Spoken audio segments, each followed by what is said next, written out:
आज आपण पेरूचा चीज केक बनवणार आहे। आपण त्याच्यासाठी साहित्य घेतलेले पनीर, कंडस मिल्क, पेरू, आपण क्रीम घेतलेलं आहे, दही घेतलेली आहे आणि 2 प्रकारचे बिस्किट घेतलेले। आता आपण या बिस्किटांना मिक्सरमध्ये क्रश करून घेऊ। बारीक केलेलं असं मस्त क्रश करून घेतलेलं आहे।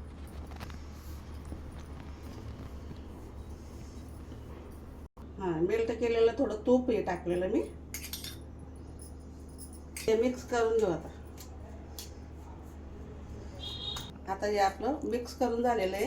आता मी हे इथं बेसमध्ये लावणार आहे। आता आपण हे बेस तयार करायला घेतलेलं आहे, असं लावून घेणार। आता आपलं हे तयार झालेलं आहे, मी फ्रीजमध्ये ठेवणार, 10-15 मिनिट ठेवणार याला। आता आपण हे पनीर टाकणार आहे त्याच्यात। पनीर आपण बारीक करून घेणार आहे।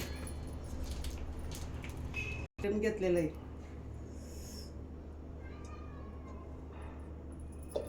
दही घेतलेली आहे। आता मी कंडेन्स मिल्क टाकत आहे त्याच्यात,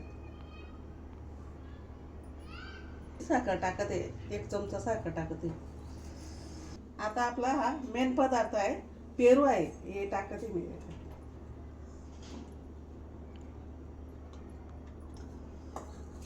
आपण सगळं मिक्सरमध्ये बारीक करून घेणार। आता आपलं हे मिश्रण तयार झालेलं आहे।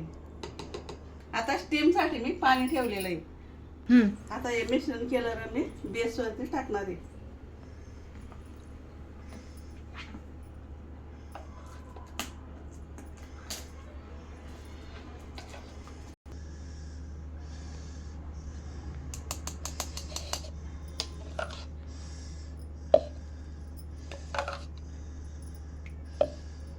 आता याला मी फॉइल पेपर लावून घेणार आहे।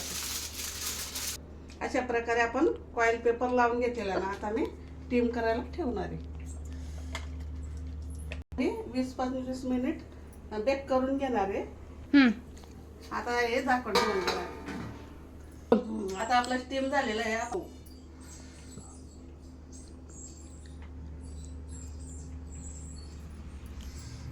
आता हे स्टीम झालेलं आहे। आता 10-15 मिनिट आपण फ्रीजमध्ये ठेवणार आहे। आपला आता केक झालेला आहे, आपण आता याला काढून घेऊ। काढून घेतले। आता आपण याला सजवायला घेऊ वरती, तर बारीक कापून घेऊ आपण याला। आता हे स्लाइस अशी कापून घेतलेली आपण याच्यावरती असं ठेवणार। आपण हा सजून झालेला आहे। आता थोडासा चाट मसाला याच्यावरती मी टाकणार आहे। आंबट, गोड, तिखट असं मस्त आपला चीज केक तयार झाला। अशा प्रकारे आपला पेरूचा चीज केक तयार झालेला आहे।